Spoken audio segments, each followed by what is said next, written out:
आओ एक मजबूत घर बनाते हैं। अल्लामा इकबाल के खातर मेरे वालिद के नाम छपे हुए हैं। MA तक किसी से मैंने नहीं पढ़ा, कोई मेरा उस्ताद नहीं। 3 ज़बानों में असल में लिखता हूँ। नसर जो है उर्दू, अंग्रेज़ी और पंजाबी। इंसान के लिए उतना ही ज़रूरी है जितना रोटी, और इश्क में तबाह होना भी ज़रूरी है। आपको झटका लगा हुआ है? बिल्कुल लगना चाहिए, आपको भी लगना चाहिए, और जो सुन रहे हैं उनको भी लगना चाहिए। कामयाब मोहब्बत ये है, आखिर पर आदमी शादी से बच जाए। मादरे मिल्लत का जमहूरी सफ़र, एक पाकिस्तानी की ज़िंदगी का एक दिन। जब ये हुकूमत आई, जब से आई है, इसने मीडिया पर वो पाबंदियाँ लगाई हैं जो ज़ियाउल हक जैसा आदमी भी नहीं लगाया। मैंने उसके लिए यहाँ तंजीम बनाई, फ्रेंड्स ऑफ सूची।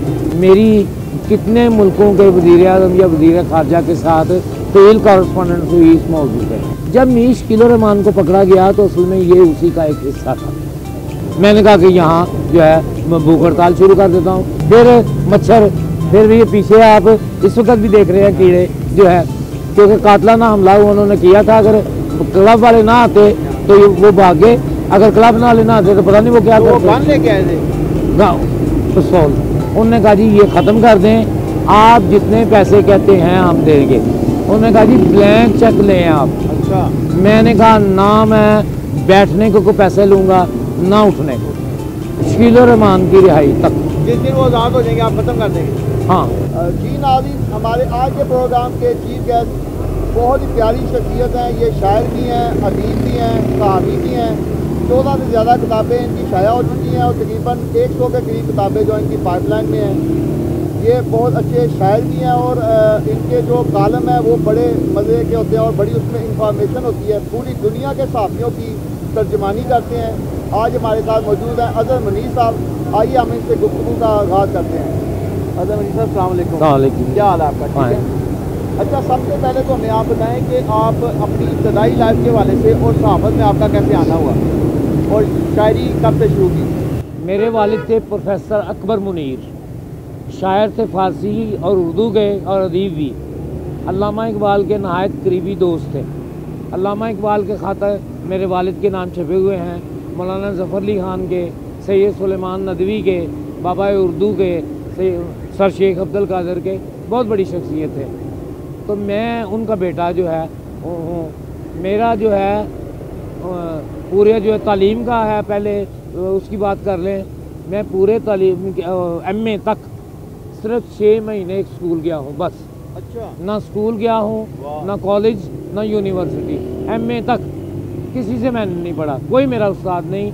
मैंने सिर्फ अगर कोई उस्ताद बनता है, वालिद साहब है मेरे, जिनसे, लेकिन उनसे बैठ के नहीं पढ़ा, उनसे भी चलते हुए मतलब जो है सारा। लेकिन बहुत बड़ी आलिम शख्सियत थे। उस वजह से उनके मुंह से जो बातें सुनी ना, उन्होंने ही जो है वो बहुत फ़र्क डाला जो है। तो MA सारा कुछ प्राइवेट किया? सब किया, साथ काम करता रहा, साथ पढ़ता रहा। अगर दरमियान में कोई काम के दरमियान वक्फा आया, इम्तिहान दे लिया जो है, पढ़ता मैं खुद रहा हूँ। और पढ़ना क्या था, हर चीज़ पढ़ता था। मतलब एक तो है ना टेक्स्ट बुक्स के अलावा जो है, अभी मैंने मेट्रिकुलेशन का इम्तिहान तो बहुत बाद में दिया ना, उससे पहले मैं आग का दरिया पढ़ चुका था। उससे पहले 200 फस्की की और ये चीज़ें जो हैं, ये सारी चीज़ें जो हैं पढ़ चुका था। उसके बाद भी पढ़ता रहा, सारी उम्र जो है ये करता रहा। उसके बाद मैंने बिज़नेस किया। उसके बाद लेकिन मुझे एहसास हुआ कि मैं लिखने के लिए हूँ। मैं लिखने वाला जो है लाखों में एक होता है, और मेरे पास ये सलाहियत है, अल्लाह ताला ने मुझे दी है। इसलिए नहीं दी कि मैं जनाब ये अरबों रुपये अगर जमा करूँ, नहीं होता रहा। आपने सहाफ़त में किस इदारे में की, वो थोड़ी तफसीलात बता। जंग भी है, नौवक्त, पाकिस्तान, फैमिली मैगज़ीन, ये। उसके अलावा जब मैं नौवक्त में काम करता था तो मैं नेशन के लिए लिखता था कभी कभी। जब मैं जंग में नौवक्त में जब करता था नेशन के लिए, जब जंग में करता था तो न्यूज़ के लिए भी जो है 3 ज़बानों में असल में लिखता हूँ। नसर जो है उर्दू, अंग्रेज़ी और पंजाबी जो है, और जो शायरी है मेरी वो उर्दू और पंजाबी दोनों की जो है। और तीसरा है तराजिम है शायरी के जो है, मंजूम जो है वो ज़्यादा फ़ारसी से लेकिन दूसरी ज़ुबानों से भी किया है। अच्छा, आपने पहली दफ़ा शायरी कब की, उसके बारे में मेरा बताएं। बस लिखना बाद में, पढ़ना बाद में आया था, शायरी और नसर लिखना पहले आ गया था। अच्छा, कोई आपने शुरू में कोई इश्क या शेर तो नहीं कहा किसी के इश्क में? इश्क इंसान के लिए उतना ही ज़रूरी है जितना रोटी और जितनी ऑक्सीजन ज़रूरी है। इश्क करना बिल्कुल ज़रूरी है और इश्क में तबाह होना भी ज़रूरी है। अगर ज़्यादा नहीं तो कम से कम एक दफ़ा तबाह होना ज़रूरी है। जो है आपको झटका लगा हुआ है? बिल्कुल लगना चाहिए, आपको भी लगना चाहिए और जो सुन रहे हैं उनको भी लगना चाहिए। उसके बगैर ज़िंदगी की बहुत सारी बात चीज़ों की समझ नहीं आती। एक दूसरी बात ये आ जाती है कि जब आपको मोहब्बत हो जाती है, आपके नज़दीक बहुत सारी चीज़ें हैं, उनकी अहमियत ही नहीं रह जाती। आपको किसी से नफ़रत नहीं रह जाती। जो है मुझे एक्चुअली मैं बताऊं, मुझे किसी से नफ़रत नहीं है। जिन लोगों ने मेरे साथ ज़्यादती को की, मेरा हक मारा या इस तरह, मुझे उनसे भी नफ़रत नहीं गई। ये एक बड़ी चीज़ है, एक पॉजिटिव चीज़ है। आपको एक ऐसी चीज़ दे देती है जो है कि आप पूरी शख्सियत आपकी जो है ना वो हो जाती है, चेंज हो जाती है। अच्छा, आप ये बताएं कि इश्क के बाद शादी तक भी बात पहुंची? शादी तो नहीं हुई वहाँ कामयाब इश्क था ना, तो उसके बाद कामयाब मोहब्बत है। उसके बाद में कभी नहीं हुई इसके या शादी तक कोई उसके बाद दोबारा नहीं बात पहुंची कभी भी कहीं? और बात ये आ जाती है कि मैंने कामयाब मोहब्बत की है। कामयाब मोहब्बत ये है आखिर पर आदमी शादी से बच जाए। जो है बचा, वो तो इत्तेफाक से है ना, बचा। कोशिश थी जहाँ नहीं, जहाँ करनी थी वहाँ नहीं हुई, तो नहीं हुई तो बस नहीं की। अच्छा, आप आपकी किताबों पे आ जाते हैं। आपकी 14 किताबें हैं, उनके मौज़ूआत बता दें और मज़ीद आप किन किन मौज़ूआत में लिखते हैं? मादरे मिल्लत का जमहूरी सफ़र, एक पाकिस्तानी की ज़िंदगी का एक दिन, एक पाकिस्तानी की ज़िंदगी का एक दिन, उसमें फ़ीचर है। ये फ़ीचर नवाए वक्त में छपते रहे, जंग में छपते रहे, पाकिस्तान में भी छपते रहे। इनका मौजू ये है, एक आम आदमी अगर उसका एक दिन थाने में गुजरे तो उस पर क्या गुजरती है, अस्पताल में गुजरे तो क्या गुजरती है, कचहरी में गुजरे, पैदल चलना पड़े, रेलवे का सफ़र करना पड़े, उसकी गाड़ी चोरी हो जाए तो उस पर क्या गुजरती है। हाँ, ये है एक पाकिस्तानी की ज़िंदगी का एक दिन। फिर यह है किताब, एक ये अफसाना मोहब्बत है जो है, ये शायरी की किताब है। इसके एक शायरी की किताब छपी है, 18 छपने वाली, उनमें से एक छपी हुई है जो है, वो सारी मोहब्बत की शायरी है जो है। फिर एक किताब अभी जो रिसेंटली किताब आई है वो है पनामा लीज की अंदरूनी कहानी जो है। ये दुनिया में पहली किताब है इस मौजू पर किसी भी ज़ुबान में लिखी गई। अब हमें ये बताएं कि आप इस वक्त जो ये जो भूख हड़ताली कैंप लगा के बैठे हुए हैं, इसका मकसद क्या है, कब से लगाया है और क्या क्या मुश्किलात है आपको फेस करनी? जब ये हुकूमत आई, जब से आई है, इसने मीडिया पर वो पाबंदियाँ लगाई हैं जो ज़िया-उल हक जैसा आदमी भी नहीं लगाया था। क्योंकि ज़िया-उल हक के दौर में कम से कम मालूम तो था ना कि पाबंदी है। अब बज़ाहिर ऐसा लग रहा है कि कोई पाबंदी नहीं, हर एक को बात करने की इजाज़त है। ये सारा नहीं कि वज़ीर आज़म ने आज जो फ़लाँ बात कही है वो नशर नहीं करनी या शाया नहीं करनी, क्योंकि वज़ीर आज़म ने कोई ऐसी बात की होती है कि जैसे कि जापान और जर्मनी जो हैं वो हमसाए हैं, या वज़ीर आज़म ने कहा होता है कि जी जो है ईरान हमारे यहाँ से दहशतगर्द ईरान जाते हैं, या उसने कहा होता है कि चीन में आवाज़ की रफ्तार से गाड़ियाँ चलती हैं। आवाज़ की रफ्तार है 1,86,000 मील फी सेकंड जो है। अच्छा, वो इस तरह की जो है ना, ये चंद मिसालें हैं, तो बहुत सारी ऐसी होती हैं वो भी आ जाती हैं। अब उसका मरियम नवाज़ का साल पहले वहाँ मंडी बहाउद्दीन में हुआ जलसा, वहाँ में उन्होंने नई 3 चैनल्स ने उसको नशर किया, एक महीने के लिए बंद हो गए। जरदारी का इंटरव्यू किया जियो ने, उन्होंने कहा जी नहीं अब ठीक है। ये चंद एक मिसालें हैं। तो मैं बात ये आ जाती है, मैं एक मुख्तलिफ़ किस्म का जो है, या जो कह लें, या मेरी एक ख़ास किस्म का फितरत है।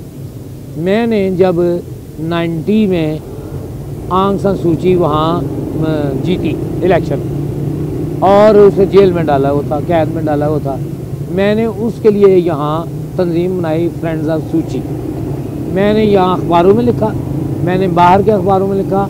मेरा उसके खावन के साथ डॉक्टर माइकल हैरिस, उसके साथ मेरी कॉरस्पॉन्डेंस रही। अच्छा। मेरी कितने मुल्कों के वज़ीर आज़म या वज़ीर ख़ारजा के साथ तवील कॉरस्पॉन्डेंस हुई इस मौजू पे। 99 में जब जंग के ख़िलाफ़ कार्रवाई शुरू की नवाज शरीफ गवर्नमेंट ने, मैं रोज़नामा पाकिस्तान में काम कर रहा था। तमाम मुहिम मैंने शुरू की, जो है यहाँ शुरू की, इनिशिएट की है। फिर उसके बाद वहाँ भूख हड़ताल शुरू की, यहाँ हमने वो मैंने शुरू कराई। मैं जर्नलिस्ट हूँ। जर्नलिस्ट का काम सिर्फ खबर बनाना, सिर्फ फीचर लिखना, सिर्फ इंटरव्यू करना नहीं है। जर्नलिस्ट का काम जो है कि उसमें जो इस तरह की चीज़ें आ रही हैं उसमें वो क्या कंट्रीब्यूट कर सकता है। जब मीश किलो रहमान को पकड़ा गया तो असल में ये उसी का एक हिस्सा था, क्योंकि मीश किलो रहमान को मैंने सारा केस उसका स्टडी किया। उसमें बिल्कुल जो है सारा झूठा है केस, कोई केस ही नहीं है किसी किस्म का।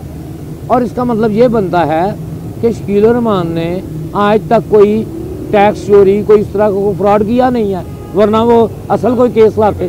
ठीक है, ये केस लाए। जब मैंने सारा उसका स्टडी किया सारा, मैंने कहा यार ये आदमी डट गया है, और जब ये डट गया है तो मेरा भी फ़र्ज़ बनता है कि मैं भी ये करूँ। मैं क्या करूँ? मैंने कहा कि यहाँ जो है भूख हड़ताल शुरू कर देता हूँ, क्योंकि अकेला मैं यही कर सकता था। और मैं ये चाहता था कि जब मैं शुरू करूँ दूसरे लोग भी आएँ जो नहीं आए। क्यों? यहाँ बैठना मुश्किल है, जहाँ जो है ना गर्मी में। जब मैंने शुरू किया था, सर्दी थी। कौन से महीने में शुरू किया था? मार्च 2020 में। हाँ जी, ठीक है। जब शुरू किया था सर्दी थी, अप्रैल में भी सर्दी थी, फिर गर्मी आई, धूप नीचे ये तपा हुआ होता था। ठीक है, कई दोस्त आकर ऐसे बैठते थे, खड़े हो जाते भैया जी ठीक है। फिर मच्छर, फिर ये पीछे आप इस वक्त भी देख रहे हैं कीड़े जो है, फिर ये आप देख रहे हैं कि शोर और ट्रैफिक और ये जो है पोल्यूशन, ये सारा कुछ वगैरह। फिर बारिश का मौसम आ गया, फिर बारिश का मौसम भी वो उसी तरह। अब फिर सर्दी का मौसम आ गया है। तो मैंने बहरहाल जो है ये शुरू जो किया, अब मैंने जो है वो मतलब कम से कम जो है ये पूरी एक वो जो एक जो है उस नहीं जो था एक उस हवाले से था। शकील रहमान उसमें एक हिस्सा बन गया जो है ना। और शकील रहमान की बड़ी जो है ना, ये भी पता लगा कि शकील रहमान साहब ने मैसेज भेजा कि आप खत्म कर दे, आपने फिर भी नहीं किया। वो क्या मामला? सुहेल वड़ैच साहब आए, अच्छा। और रेस अंसारी और ये दूसरे सारे दोस्त जो थे ना जंगजियों के, उनने कहा कि जी मतलब हम रिक्वेस्ट करने आए हैं कि आप ये ख़त्म कर दें, क्योंकि कोरोना फैला हुआ है और यहाँ आपको जो है वो एक कातलाना हमला भी हुआ है, तो आप जो है ना वो छोड़ दें। क्योंकि कातलाना हमला उन्होंने किया था, अगर क्लब वाले ना आते तो वो भागे, अगर क्लब वाले ना आते तो पता नहीं वो क्या करते। गन लेके आए थे, पिस्तौल। हाँ उसमें कौन थे पता है आपको? अननोन बंदे। हाँ अननोन जो भी था ना, उससे पहले धमकियाँ मिली थी। अच्छा। उससे पहले धमकियाँ मिली थी, उससे पहले जो था मुझे वो मिला था, और बाद में भी मिलता रहा कि उन्होंने कहा कि जी आप यहाँ ख़त्म कर दें। एक कोई कंपनी है, कोई पार्टी है, उनका जो है वो शकील रहमान के ख़िलाफ़ हैं। उन्होंने कहा जी ये ख़त्म कर दें, आप जितने पैसे कहते हैं हम देंगे। उन्होंने कहा जी ब्लैंक चेक लें आप। अच्छा।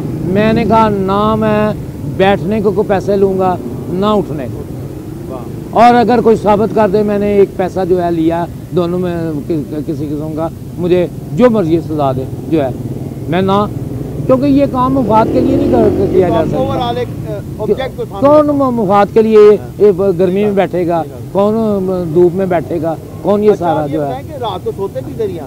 नहीं पहले था ना, पहले 3 महीने तो हर वक्त है ना। फिर जब ये ज़्यादा हो रहा, फिर दोस्तों ने कहा भी, उन्होंने कहा जी जैसे वो हमला उन्होंने किया तो आप ठीक है तो कोई बीमार का जा सकता है वगैरह। फिर मैं रात को चला जाता हूँ जो है। अच्छा, आपका खाने का और ये जो वॉशरूम का क्या मामला था, वो कैसे फिर आप क्लियर करते हैं? हमारे वो तो मसला नहीं है, वाशरूम तो है। ये बताएं कि इतने सहाफ़ी हैं यहाँ, यानी 3000 से ज़्यादा सहाफ़ी लीडर हैं, तो आपके साथ हमें कभी भी कोई दूसरा सहाफ़ी मुस्तकिल मिजाज इधर बैठे हुए नहीं नजर आए, तो ये क्या वजह है? नहीं, वैसे आते हैं, वैसे सारे सहाफ़ी भूख हड़ताल में कोई शामिल, भूख हड़ताल में शामिल नहीं, लेकिन वैसे आकर बैठते हैं, गप लगाते हैं। भूख हड़ताल कब तक जारी रहेगी? शकील रहमान की रिहाई तक। जिस दिन वो आज़ाद हो जाएंगे आप खत्म कर देंगे? हाँ, बेनज़ीर के दौर में एक पैसे की करप्शन नहीं हुई। एक बात जो नवाज शरीफ मामला आ जाता है, नवाज शरीफ पर 5 मुकदमे जो का फैसला हुआ है, एक भी मुकदमे में करप्शन की बात नहीं है। जिस मुकदमे में सज़ा हुई उसमें कहा जी करप्शन साबित नहीं हुई, लेकिन सज़ा दे दी गई जो है। जी है। अब बात ये आ जाती है, इमरान खान का एक बड़ा जो है ना, पाकिस्तान का सबसे जो चालाक और मक्कार हुक्मरान था वो ज़िया-उल-हक था। ये इमरान खान ज़िया-उल-हक को भी छोड़ गया पीछे। अब इसका क्या है, चालाकी देखें कि जी ये जो है करप्ट हैं। भाई आप साबित करें किस तरह कह रहे हैं, और मैं करप्ट नहीं हूँ। दोनों में एक सिर्फ इमरान खान का बयान है कि वो करप्ट है और मैं करप्ट नहीं हूँ जो है। एक मिनट, आपने बिजली दवाओं की कीमत बढ़ाई 500%, और आय वाश के लिए क्या किया कि वज़ीर जो सेहत का था उसको हटा दिया, और कुछ दिन बाद उसे सेक्रेटरी बना दिया। ठीक है, वो 500% जो है वो वापस तो नहीं हुआ। एक मिनट, वो क्यों हुआ, किस तरह हुआ? वो किक वैसी वो किक बगैर ये काम नहीं होते। ये गंदम का बहरान कैसे शुरू हुआ? 6,40,000 टन इन्होंने एक्सपोर्ट की, क्योंकि बाहर कीमत ज़्यादा थी, यहाँ कम थी। जब एक्सपोर्ट की पाबंदी लग गई, पाबंदी के बावजूद एक्सपोर्ट होती रही। किसने किया? इनके क्रोनीज ने। वो पैसा किसके पास आया? इमरान खान के पास आया जो है, उसमें रिश्वत। वो उसके बाद क्या हुआ, यहाँ कीमत, यहाँ गंदम की कमी हो गई, कीमत ऊपर चली गई। अच्छा, आखिर में आप हमें ना कोई अपना कलाम ऐसा सुना दें जिसको सुन के हमें यानी बड़ी मजा आ जाएगा। अच्छा, जब तक है इस देश की जनता महकूम व मजबूर, जब तक जालिम मीवानों में बैठे हैं मजबूर, जब तक जालिम मीवानों में बैठे हैं मगरूर, जब तक खान वडेरे बाकी धरती के नासूर, जब तक धर्मों के रखवाले हक से कोसों दूर, जब तक मेरे देश के गांव बस्तियां हैं बेनूर, जब तक बेतकसीर हैं मरते सरमद और मंसूर, जब तक मेहनत के फल से महरूम मेरे मजदूर, जब तक जुल्म नाइंसाफ़ी मुल्क का है दस्तूर, तब तक मेरे होंठों पर हैं गीत बगावत के, तब तक मुझको जिंदानों में रहना भी मंजूर। वाह वाह वाह। अच्छा, एक और कलाम आप अपना सुना देना। सब दोस्त मेरे मुझसे ये पूछते रहते हैं, तुम कैसे सहाफ़ी हो, तुम कैसे सहाफ़ी हो, ना माल बनाते हो, ना अहले सियासत से कोई फैज़ उठाते हो, ना कब्ज़े किए तुमने, ना बंगले बनाए हैं, ना कोई कहीं बिज़नेस, ना बैंक में पैसे हैं, ना अहले हुकूमत से तुम रब्त बढ़ाते हो, ना कसरे शाही के तुम फेरे लगाते हो, ना साथ वज़ीरों के तुम गैर ममालिक के दौरों पर जाते हो, ना सफ़र जनेवा के, ना नार्वे के चक्कर, वाशिंगटन के फेरे, ना यात्रा लंदन दी। ये इश्क किताबों से, ये इल्म की दौलत की एक ख्वाहिश बेपाया क्या देगी भला तुमको? क्यों इसके बजाय तुम कोई पैसा कमाने की, कोई माल बनाने की तदबीर नहीं करते? अखबार नवीसों की कोई आदत, कोई खसलत क्यों तुम में नहीं आई? ना तुम में अकड़फू है, ना तुम में धमंड कोई, ना लाजनी कोई। कभी महफिल यारा में तुम बैठ के करते हो, ना अपने हम पेशा लोगों की सूरत तुम अकड़ाए हुए गर्दन बाजारों में फिरते हो, ना दादागीरों से तुम पत्ती लेते हो, ना खबर लगाने की तुम धमकी देते हो। जो करते हैं बाकी लोग तुम क्यों नहीं करते वो? तुम कैसे सहाफ़ी हो, तुम कैसे सहाफ़ी हो? ये बातें सभी उनकी किसी मुजरिम की सूरत नज़रों को झुकाए हुए चुपचाप खामोशी से मैं सुनता रहता हूँ और खुद से पूछता हूँ मैं कैसा सहाबी हूँ, मैं कैसा सहाबी। वाह जी वाह, बहुत शुक्रिया। मेरा ख्याल है कि इस नज़म ने ना आपकी पूरी कहानी जो है हर गली, हर मोहल्ले, हर शहर और हर गांव में ये खामोश खड़े घर कई बातें सुनाते हैं, बुजुर्गों की कहानियां याद करवाते हैं, खुशियों भरे लम्हात का गीत गाते हैं, कुछ ख्वाबों की ताबीर सच कर दिखाते हैं। ये घर माँ बाप की छांव में मुस्कुराते हैं, रिश्तों में जिंदगी जगाते हैं। ये घर इबादतों का समर बन जाते हैं, कई नस्लों में ईमान और यकीन सजाते हैं। ये खामोश खड़े घर सबसे कहते हैं, घर हमेशा रिश्तों के दरमियान मोहब्बत से बनते हैं और मजबूत घर मॉडल स्टील के साथ। आओ एक मजबूत घर बनाएं।